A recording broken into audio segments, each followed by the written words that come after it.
हमको हर महीने पे करके देती है, पहले ही दिन से स्टेज हमेशा से सब्सक्रिप्शन बेस्ड प्लेटफॉर्म रहा है, क्योंकि हमें ये लगता है कि अगर आप प्रीमियम, सेंसिबल और क्वालिटी कंटेंट अगर डिलीवर करते हैं तो बहुत बड़ी ऑडियंस है जो देखना चाहती है। और जो पिछले कुछ सालों में ऑडियन्स की सगळ्यामध्ये पण मराठीत ती क्रांती कॉन्टेंटमध्ये तितक्या उत्क्रांती लेवलला खऱ्या अर्थानं गेलं नाही। कॉन्टेंट हा बनत होता, त्यासाठी व्यासपीठ तितकं आपलंसं म्हणावं अशी खंबीरपणे पाठराखण करणारं कोण उभं राहिलं नाही। या सगळ्या काळात ज्या वेळेला स्टेज येतंय ती ही परिस्थिती अशी आहे, पण ओव्हरऑल येणारा काळ कसा आहे, कशा पद्धतीचा आहे आणि यांच्या समोरची आव्हानं काय आहेत, खरं तर जाणून घ्या। खूप खूप स्वागत आहे राजेश। इतकी वर्ष आपण एकत्र काम करतोय, तुला अगदी इंडमोल शाईन पासून त्याच्या अगोदर ऍक्टर, त्याच्यापासून झी युवा, सोनी मराठी लॉन्चिंग मधला तू तशा अर्थानं तुझ्याकडे कायम एक ब्रह्मास्त्र राहिलेलं आहे। स्टेज ओटीटी नेमकं ह्यातलं म्हणजे कंपनी नाही क्रांती आहे असं ज्या वेळेला म्हणता तुम्ही, तर ती क्रांती नेमकी तू कशा पद्धतीची एक्सपेक्ट करता?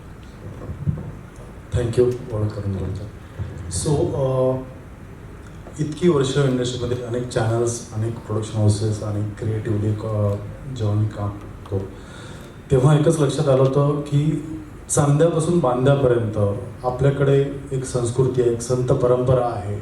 आपल्याकडे 200पेक्षा जास्त बोलीभाषा महाराष्ट्रात आहेत, म्हणजे खानदेश, विदर्भ, वराडी, नागपुरी, सोलापुरी, सातारी, कोल्हापुरी, मालवणी अशा अनेक भाषांमध्ये कंटेंट, तिथले क्रिएटर, तिथे नाट्यकला आहेत, परंतु प्रत्येकाला एक व्यासपीठ जे आहे ते मिळत नाही आहे। आणि आजच्या बेसिकली डिजिटल युगामध्ये ज्यांच्याकडे आत्ता काही खूप करून दाखवण्याची जिद्द आहे अशा लोकांसाठी आम्ही स्टेज आलो आहोत। हा एक मधला आपण म्हणूयात त्याला की दुवा साधण्याचं काम आम्ही करतोय, कलावान आणि आम्ही स्टेज। सो त्यांना एक व्यासपीठ मिळवून देणं, त्यांची कला सगळ्यांपर्यंत पोहोचणं, स्पेशली बोली भाषेवरती आम्ही जास्त भर दिला आहे। जसं यापूर्वी आपण बघितलं असेल की स्टेज OTT हे बाकीच्या लँग्वेजमध्ये, बाकीच्या राज्यांमध्ये जसं सक्रिय काम करतंय, तिथल्या बोली भाषांवरती काम करतंय, तिथल्या कल्चरवरती काम करतंय, बेसिकली अशी संस्कृती आपल्या महाराष्ट्रात प्रगल्भ आहे, त्याला इतिहास आहे, संत परंपरा आहे, साहित्य कृती आहे। सो अशा लोकांना घेऊन जी आता एक पोकळी निर्माण झालेली आहे, टेलिव्हिजन आणि नाटक सोडलं तर मराठीसाठी असं हक्काचं व्यासपीठ नाही आहे, जे डिजिटल प्लॅटफॉर्म नाही आहे, जो आम्ही तो बनण्याचा प्रयत्न करतोय, सगळ्यांपर्यंत जाण्याचा प्रयत्न करतोय की तुम्ही बिनधास्तपणे तुम्हाला जी गोष्ट सांगायची आहे ती आमच्या माध्यमातून, स्टेजच्या माध्यमातून आपण मांडूयात।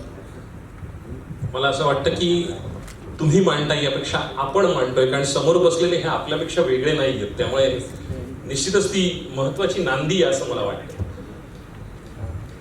जो माणूस माझ्या सोबत बसलाय तो त्याच्याकडे बघितल्यावर ज्या पद्धतीने वाटतं किंवा ज्या पद्धतीचा डॉलर आहे 5.5 मिलियन किंवा त्या सगळ्याच्या पलीकडे असणारी जी आकडेवारी, त्याचा असणारा बिझनेस, त्याचा व्हॉल्यूम, ह्याच्या पलीकडे जर पाहिलं तर वय फक्त 30 आहे। त्याच्या पलीकडे ज्या 16व्या वर्षापासून काम करतोय, टेकमध्ये ज्या पद्धतीने त्याने स्वतः खऱ्या अर्थानं क्रांती घडवली आहे, वेगळ्या अर्थानं कॉन्टेंटसाठी एक जो मराठीत पाऊल टाकतोय, जिथे कलात्मकता, बोली आणि अर्थप्रवाही असणारा कॉन्टेंट नव्याने घेऊन येण्याचा ते प्रयत्न करतात। प्रवीण जी, मैं ये पूछना चाहता हूँ कि एक टेक का बंदा है, नॉन क्रिएटिव टेक्निकल बैकग्राउंड लेके ये वाला कंटेंट क्रिएट करे, अपनी बोली में अपनी कहानी बताए, ये थॉट कहाँ से आई, ये मनीषा कहाँ से आई? नमस्कार सबको, जय महाराष्ट्र। आप सबका बहुत बहुत धन्यवाद, आप सब लोग यहाँ पे आए हैं आज समय निकाल के। आज बहुत खुशी का दिन है कि हम स्टेज को धीरे धीरे करके अपने हर देश के कल्चर में, भाषा में, बोली में लेके जा पा रहे हैं। जो हमने शुरुआत की थी एक छोटे से आइडिया से। जो आपका सवाल है उसका आई थिंक जवाब यही है कि हमने हमारे घर पे जब हम बात करते हैं हमारे दादा दादी से, मम्मी पापा से, तो हम उनके साथ जैसे होते हैं वैसे ही रहते हैं। वहाँ पे हम कोई मास्क नहीं पहनते हैं कि अब इनके साथ हमें एक मास्क पहन के बात करनी पड़े। और ये एक बहुत बड़ी इंसाइट और स्टेटमेंट है कि जब आप अपने परिवार के साथ में जिस तरीके से रहते हैं, आप जब उसी तरीके को पर्दे पे उतारते हो तो आप बहुत अपने आप को उसके अंदर देख पाते हो, अपनी संस्कृति को, अपने आसपास के कल्चर को, अपने पहनावे को, अपनी बोली को, अपने खान पान को, और वहाँ से कनेक्ट फील होता है। सो जो एक कहावत है कि कोस कोस पर बदले पानी और कोस कोस पर बदले वाणी, तो हमारे देश में हर 15-20 किलोमीटर में भाषा बदल जाती है, पहनावा बदल जाता है, संस्कृति बदल जाती है। तो इतना अमेजिंग देश है हमारा यहाँ पे। तो आई थिंक यहीं से वो एक इंसाइट मिली हमें कि हमें हमारी संस्कृति के लिए, हमारे बोली के लिए कुछ करना चाहिए। स्टेज शुरुआत होने से पहले आपने जैसे एक वीडियो में भी देखा कि हम लोग एक कंपनी रन करते थे वीटी फील्ड, वहाँ से हमारी शुरुआत हुई थी। हमने करीबन 5 से 6 साल तक उस कंपनी को रन किया। किसी वजह से जब उस कंपनी में कुछ प्रॉब्लम्स आई तब हमें लगा कि अब हमें क्या करना चाहिए, और वहाँ से फिर आई थिंक स्टेज की 2019 नवंबर में शुरुआत हुई। मुझे लगता है ये फिनिक्स वाला माहोल आहे, राखेतून उठणं जे आहे तशा अर्थानं राजेश हे आहे. मला एक सांग की ओव्हरऑल हरियाणवी, राजस्थानी, भोजपुरी, गुजराती आणि त्यानंतर मराठीतलं काय वेगळेपण घेऊन तू यायचं, तुझी इच्छा आहे आणि तुझा मानस? सो मराठीमध्ये करताना इतर भाषांमध्ये जसं हरियाणा किंवा गुजरात, राजस्थान आणि या प्रांतामध्ये नाट्यकला जी आहे ती एवढी विस्तारलेली नाही जेवढी आपल्या महाराष्ट्रात आहे. संत साहित्य परंपरा आहे किंवा खूप नवीन नवीन दिग्दर्शक आहेत, लेखक आहेत. सो माझा हाच मानस होता की मराठीमध्ये येताना आपण पाथ ब्रेकर कसं करू शकतो डिजिटलसाठी. सो वेब सिरीज म्हटलं किंवा फिल्म म्हटलं की त्याचे काही ठोकताळे आहेत, त्याचं गणित आहे, जे गणित सोडवता अनेक किचकट प्रश्न आहेत ते. सो ते प्रश्न सहजरित्या मिळून कसे सोडवता येईल यावर माझा भर असेल की यामध्ये कुठलेही मधले दुवे नसतील. जी कला आणि आम्ही हा एकमेव एक पूल बांधण्याचा प्रयत्न करतोय. मराठी कंटेंटविषयी बघायला गेलं तर आत्ता ज्या पद्धतीने आम्ही कंटेंट ॲक्वायरी केलेला आहे आणि आगामी काळात वेगवेगळ्या फॉर्मॅट्समध्ये आम्ही काम करतो. क्विक सिरीज असेल, वेब सिरीज आहेत, लॉंग फॉर्मॅटमध्ये करतो आहे आणि ओरिजिनल फिल्मसाठी करण्याचा मानस आहे. त्याच्यावरती काम सुरू झालेलं आहे ऑलरेडी. या सगळ्यांमध्ये महत्त्वाचं हे आहे की विषयाची मांडणी, त्याची निवड आणि तो प्रयत्न की आपण कसं पुढे जाऊ शकतो, जे परिणामकारक ठरू शकेल, जे सामान्य ऑडियन्स म्हणजे अगदी खेड्यातल्या मुलांपासून, कारण की आजकाल डिजिटल क्रांती झालेली आहे. त्या क्रांतीमध्ये प्रत्येकाकडे डेटा आहे. सो मनोरंजन जे आहे, आपल्या मातीतलं मनोरंजन बघण्याचा जो त्यांना मिळत नाही आहे ते देण्याचं, प्रोव्हाइड करण्याचं स्टेज म्हणून आम्ही पुढे येण्याचा प्रयत्न करतो आहे. सो प्रयत्न हा आहे की महाराष्ट्रातल्या प्रत्येक गावामध्ये एक गोष्ट आहे, आपल्याला लाभलेली महाराष्ट्राला संस्कृती आहे. सो त्या संस्कृतीचं ज्या पद्धतीने अजून पुढे आलेलं नाही आहे, ज्यांचं चित्रण झालेलं नाही आहे, अशा गोष्टींना पुढे आणून त्यांचं कसं मनोरंजनात्मक पद्धतीने आपण पुढे जाऊ शकतो हा एक उद्देश आहे. त्यासाठी मी महाराष्ट्रातल्या सगळ्याच भागातल्या म्हणजे चांद्यापासून बांद्यापर्यंत जे काही कलाकार, कथाकार आहेत, दिग्दर्शक आहेत, सो या सगळ्यांसोबत काम करण्याचं उत्सुक आहे. स्टेज टेक स्मार्टफोन है, एक्सेस सबके पास आज बराबर की है. तो आई थिंक आज जरूरी है बस उस कल्चर की सिनेमा को घर घर तक लेके जाने का. तो वहाँ पे हम कोशिश करेंगे कि मराठी सिनेमा को घर घर तक पहुँचा पाए डिजिटल के दौर के अंदर. याच गोष्टीला पुढे घेऊन जाताना राजेश, मला एक प्रश्न आहे की ज्या पद्धतीने आपला मराठी कॉन्टेंट बनतोय, मग तो टेलिव्हिजनचा असेल, नाटकाचा असेल, सिनेमाचा असेल, अशा वेळेला मराठी ऑडियन्स OTTसाठी सर्वार्थाने रेडी आहे असं वाटतं तुला? जिथे पॉकेटमधून शेल आउट करायला लागतंय आणि आपण प्रीमियम सेन्सिबल कॉन्टेंट आपण म्हणतोय, ते स्वीकारण्यासाठी ती मानसिकता आहे? निश्चित. हे चित्र जरी आपण बऱ्याचदा बोलतो की मराठी स्पेस, मराठी माणसं OTT बघणार का, आणि ते आत्ता कारण याचं कदाचित असं आहे की मराठीसाठी अजून आपण ती स्पेसच दिलेली नव्हती. सो आत्ता मराठी माणसांकडे पैसे आहेत का, ते एकदा OTT खर्च करून येतील का, तर निश्चित येतील. त्यांना चांगला कंटेंट दिला तर ते आवर्जून येतील. आत्ता आपण चित्रपटांची गणितं जो बघितली तर मराठीत खूप चांगलं रेकॉर्ड्स करतात मार्केट वाईज पण आणि या सगळ्यामध्ये. सो मराठी अशातही ऑडियन्स चित्र आहे.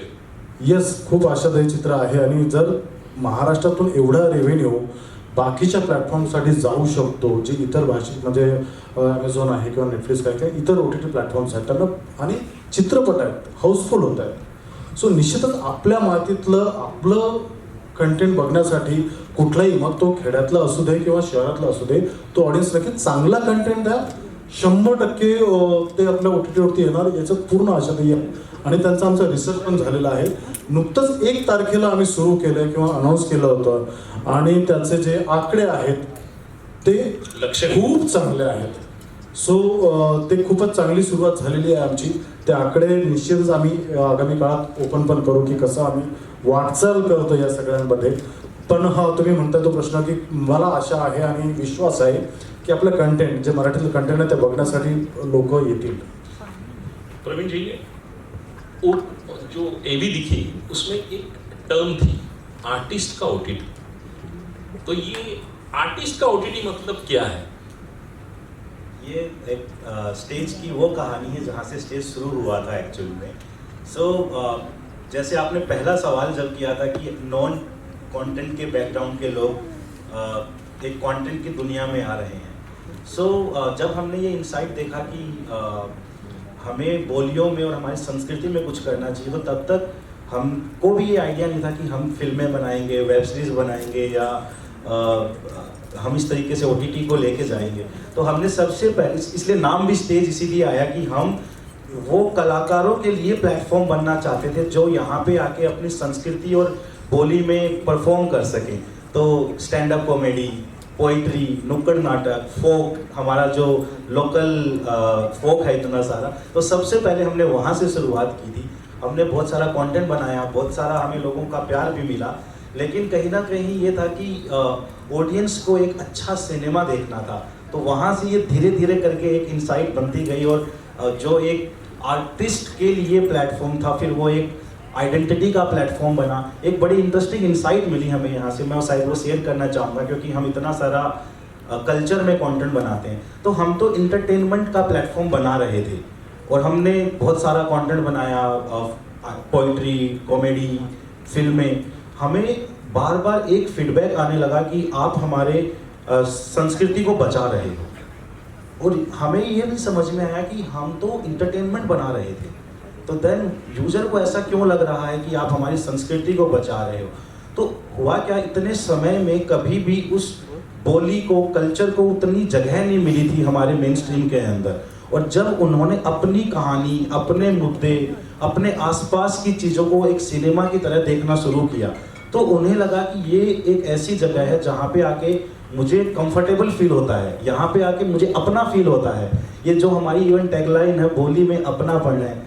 तो जो यूजर हमारे पास इंटरटेनमेंट के लिए आता था, वो वहाँ पे आके अपना फील करता था कि ये मेरी जगह है, यहाँ पे मुझे शायद वो जज नहीं किया जाएगा जो मुझे शायद बाहर की दुनिया में किया जाता है. और उसकी वजह से जो स्टेज के यूजर्स हैं, उनका ट्रस्ट, उनका जो कनेक्शन हमारी ब्रांड के साथ में, हमारे कंटेंट के साथ में, वो इतना ज़्यादा है कि they are very very sensitive about even what we create as a platform. ऐसा नहीं है कि आप भाषा बोली के नाम पे कुछ भी परोस सकते हैं, बिकॉज ऑडियंस एक अपनापन क्रिएट करती है आपके साथ में, ऑडियंस आपके साथ कनेक्ट करती है वहाँ पे. तो आपकी बहुत बड़ी जिम्मेदारी बन जाती है कि आप एक रिस्पॉन्सिबल प्लेटफॉर्म की तरह प्रोजेक्ट करें अपने आप को, और आप उतनी ही रिस्पॉन्सिबिलिटी के साथ फिर कंटेंट क्रिएट करें. क्या बात आहे. सगळ्यात महत्त्वाचं आहे की प्रयोगशील असणं. आणि ह्याच्यामध्ये एक छोटीशी त्रुटी, उणीव अशा पद्धतीची एक राहते. ती जागा जी आहे राजेश, ती नव्या टॅलेंटची. कारण काय होतं, आपण सगळं बघत असताना खूप एस्टॅब्लिश बघतो, नंबर्स बघतो, त्याला असणारे बॅकग्राऊंडर चेक करतो. ह्या सगळ्यामध्ये जी माणसं येणार आहेत ती नवं टॅलेंट घेऊन येणार आहेत, नवीन चेहरे येणार आहेत. या कथाकारांसाठी, या दिग्दर्शकांसाठी, या आर्टिस्टसाठी, या म्युझिक डायरेक्टरसाठी कशा अर्थाने स्टेज त्यांना स्वीकारायला तयार आहे. कारण आत्ताच्या घडीला सगळ्यात मोठी गोष्ट आहे, प्रत्येक OTT ज्या वेळेला मराठीचं कॉन्टेंट घेऊन जातो आपण, त्यावेळेला एकच गोष्ट की हे नवीन आहे, हे एक्सपेरिमेंट आहे, हे नाही काही बघत. आणि मराठीत असेल, बंगालीत असेल, मल्याळममध्ये असेल, या तिन्ही इंडस्ट्रीमध्ये आजच्या घडीला वेगळ्या अर्थानं परिवर्तन घडतंय, वेगळ्या अर्थाने बदल घडतोय, वेगळ्या अर्थाने एक प्रयोग केला जातोय. अशा वेळेला स्टेज हे स्वीकारण्यासाठी कितपत तयार आणि कशा अर्थानं तुमची कॉन्टेंट स्ट्रॅटेजी असते? निश्चितच चांगला प्रश्न होता. मुळातच स्टेज जेव्हा सुरुवात झाली होती तेव्हा हरियाणवी लँग्वेजमध्ये असेल, राजस्थानीमध्ये असेल, सो तेव्हाही आम्ही अगेन सरांनी जसं म्हणालात की ही कला no barrier for content. But I could see Neeraj Chopra on your as a brand ambassador. Are you planning to do something in sports also? So sir Neeraj Chopra हमारे ब्रांड एम्बेसडर हैं स्टेज के. हमें ये लगा कि नीरज जिस तरीके से अपनी रूट्स को कैरी करके हर जगह रिप्रेजेंट करते हैं अपने आप को, वैसे ही स्टेज भी रूट से जुड़ के अपने कल्चर को, अपने भाषा को, बोली को रिप्रेजेंट करता है. तो नीरज हमारे ब्रांड एम्बेसडर हैं और रणदीप हुड्डा भी अभी हमने as a brand ambassador stage में लिया है. सो ये लोग हमें सपोर्ट कर रहे हैं, हमें आगे बढ़ाने में मदद कर रहे हैं, हमारे कहानियों को आगे लेके जाने में हेल्प कर रहे हैं ये हमें. But sports as a genre हम काफ़ी कर रहे हैं. हमने हरियाणवी, क्योंकि एक ऐसी कल्चर है जहाँ पे स्पोर्ट को बहुत अच्छे से जिया जाता है, वहाँ से बहुत सारे हमारे प्लेयर्स निकलते हैं, बहुत सारे ओलंपिक के मेडल वहाँ से आते हैं. तो हम काफ़ी सारा कंटेंट हरियाणवी में एक्सप्लोर कर रहे हैं वहाँ पे. बट अगर कहीं से भी अगर हमें अच्छी कहानी मिलती है तो sports as a genre, sports as a theme हम जरूर करना चाहेंगे. सर अभी एक मूवी आपने देखा है, स्टेज पे दिखाया कि ऑलरेडी रिलीज हुई है मराठी मूवी, तो हम ऐसे भी बहुत मूवी शायद वहाँ पर आपके स्टेज पे देखेंगे. तो मुझे ये कि जो अनरिलीज मूवीज होती है, क्या उसका भी पाठ्यक्रम तुम्हाला आहे ते मराठी मूवी बरेच आहे ते स्टेजपर्यंत थिएटरवर पोहोचू शकत नाही, तर तुम्ही काय त्याच्यासाठी स्टेज देणार आहात का? यस, निश्चितच. मी जसं आधीच सांगितलं की अनेक फिल्म्स बनतात आणि त्या प्रत्येक मूवी थिएटरपर्यंत पोहोचू शकत नाही. त्यातल्या अर्थकारण आणि बाकीच्या गोष्टी बाजूला सोडून द्या, त्या सगळ्यांनाच आपल्याला माहिती असतात. सो माझा पहिला प्रयत्न तो असेल की ज्या चांगल्या दर्जेदार फिल्म्स आहेत, ज्यांची कथा चांगली आहे, मांडणी चांगली आहेत, अशा फिल्मसाठी आमची दारं सदैव खुली आहेत आणि आपण त्या चर्चेतून पुढे जाऊ शकतो आणि आम्हाला आनंद होईल अशा फिल्म्स आमच्या प्लॅटफॉर्मवरती आल्या तर. Thank you. हम हर फिल्म को जगह देंगे जो स्टेज की कंटेंट स्ट्रेटजी में, हमारे फॉर्मेट में अगर हम उसको प्लेस कर पाते हैं. थिएटर एक जरिया है, हम भी चाहेंगे थिएटर में फिल्में जाएं, एक मराठी कल्चर को और वहाँ पे जगह मिले जो मिलती आई है.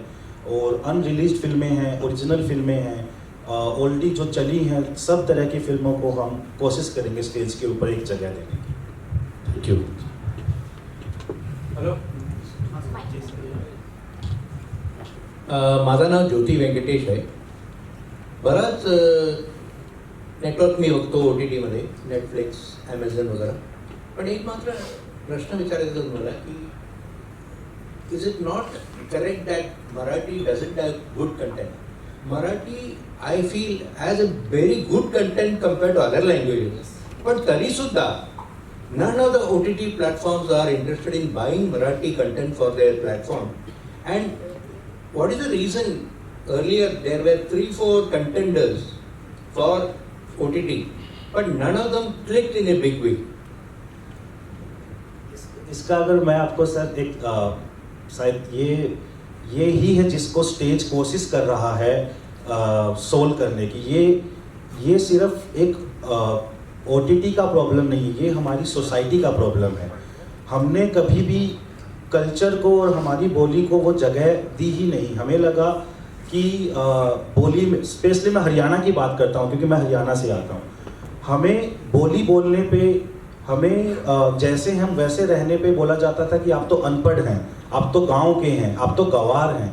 और वो जो कॉम्प्लेक्सिटी है जो हमारे अंदर भर दी गई है, उसने एक ऐसा दीवार खड़ा किया है बाहर कि आपको वो दीवार तोड़ने में ही उतना समय लग रहा है. तो मतलब मैं किसी OTT के लिए ये नहीं बोलूँगा कि सबका अपना अपना स्ट्रैटेजी होता है. शायद वो लोग पैन इंडिया को देखते हैं, शायद वो मास को देखते हैं, शायद वो अपने कंटेंट से एक लार्जर ऑडियंस को उस तरीके से कैटर करना चाहते हैं. बट स्टेज वहीं पे ये इंसाइट लेके आता है, स्टेज यहीं पे वो वैल्यू लेके आता है कि हम एक रीजन में, एक कल्चर में कैसे हमारी कहानियों को लेके जा पाए, उन तक पहुंचा पाएँ. सो ये मुझे लगता है OTT से ज़्यादा ये एक सोसाइटी का प्रॉब्लम है जिसको धीरे धीरे करके सोल्व करना पड़ेगा हम सब लोगों को मिलके।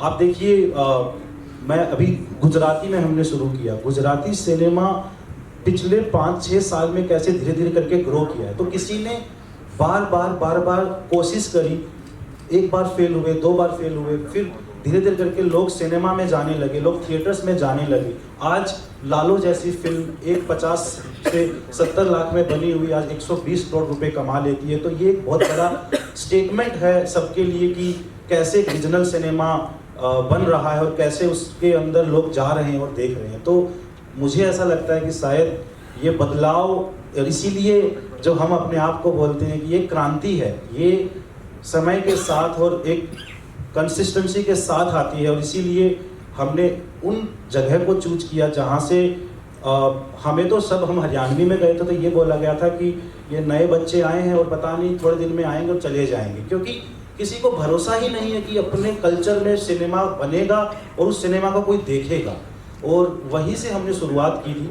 मराठी में जहाँ तक मेरा जितना अभी तक का नॉलेज है, बहुत ही अमेजिंग रिच प्रीमियम कल्चर है जहाँ पे लोग बहुत ही रिस्पेक्ट और प्राइड के साथ कैरी करते हैं अपने कल्चर को। बहुत ब्यूटीफुल सिनेमा क्रिएट हो रहा है। शायद अगर स्टेज जैसा प्लेटफॉर्म आता है और वो एक अनलॉक करेगा उस क्रिएटर के लिए, उस फिल्म के लिए वो जगह, तो हम उसको डिस्ट्रीब्यूट कर पाएंगे बहुत ज़्यादा लोगों को। सो आई थिंक ये शायद वो जगह है जो स्टेज बना पाएगा, जो आपने सवाल किया। इन कंक्लूजन मैं यही कहना चाहूँगा कि let me reiterate that though I see all the OTT platform, I prefer Marathi films, but I am not getting it. In Amazon also, I see Tamil, Malayalam, Telugu and Marathi films, but when Telugu films, every week there are 3 or 4 releases. Marathi, I have to wait for 3-4 months for one Marathi film. That is a sad state of affairs. I think त्याचं उत्तर हे घेऊन आलेले आहेत stage आता विचारायला पाहिजे होतं की stage will it compensate for this lacuna 100% sir, this is I think promise to all of you कि हम आप जितना भी कंटेंट बनाएंगे उसको प्रॉपर जगह मिलेगी और उसको हम ऑडियंस तक लेके जाएंगे। रिलीज करना एक चीज़ होती है कि चलो आपने अपनी OTT के ऊपर कंटेंट को आप डाल दिया है और फिर कोई जनता उसको देख नहीं है। हम एज ए प्लेटफॉर्म इस चीज़ में बहुत बिलीव करते हैं कि अगर कोई कहानी है, अगर उसको लोगों ने देखा नहीं तो फिर उस कहानी का एक्चुअल वैल्यू डिलीवरी नहीं हो पाता है। और एज स्टेज हमारी कोशिश रहती है कि हम उन सारी कहानियों को घर घर तक लेके जा पाएँ। अच्छा, आप कब शुरू करने वाली and what the price factor will be, क्योंकि common man is attracted also by the price. So sir, OTT is already released, Marathi भी ऑलरेडी लॉन्च हो चुका है 1 तारीख को। कंटेंट इज ऑलरेडी लाइव, करीबन आज 35-40 फिल्में ऑलरेडी स्टेज पे लाइव है मराठी में। वी आर अक्वायरिंग, आज जैसे हम यहाँ पे मिले हैं, आप लोगों के पास बहुत सारी फिल्में होंगी या यहाँ पे बहुत सारे वो लोग होंगे जो फिल्में बनाना चाहते हैं। यहाँ से वो शुरुआत है कि हम अब हर हफ्ते, हर महीने उतना कंटेंट लेके आ पाएँ जो एक ऑडियंस को चाहिए और वो सर्व किया जाए वहाँ पे। But the platform is already live and anybody can now download and like start taking a pride in Marathi content which is already streaming on our app. Do you mean it is a free platform anybody can see No. without any payment? It's a subscription based platform जो मैंने conversation के दौरान भी बताया। हम लोग अभी 200 रुपये पर मंथ का प्लान लेते हैं जिसमें आप सारे कल्चर का कंटेंट देख सकते हैं।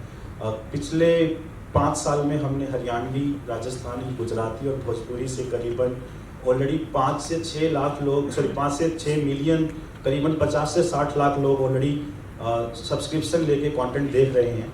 और मराठी में भी जैसा राजेश ने बताया, पिछले 1 वीक से हमें काफ़ी अच्छा रिस्पॉन्स मिला है। People already started buying our subscription and they have started consuming our content also.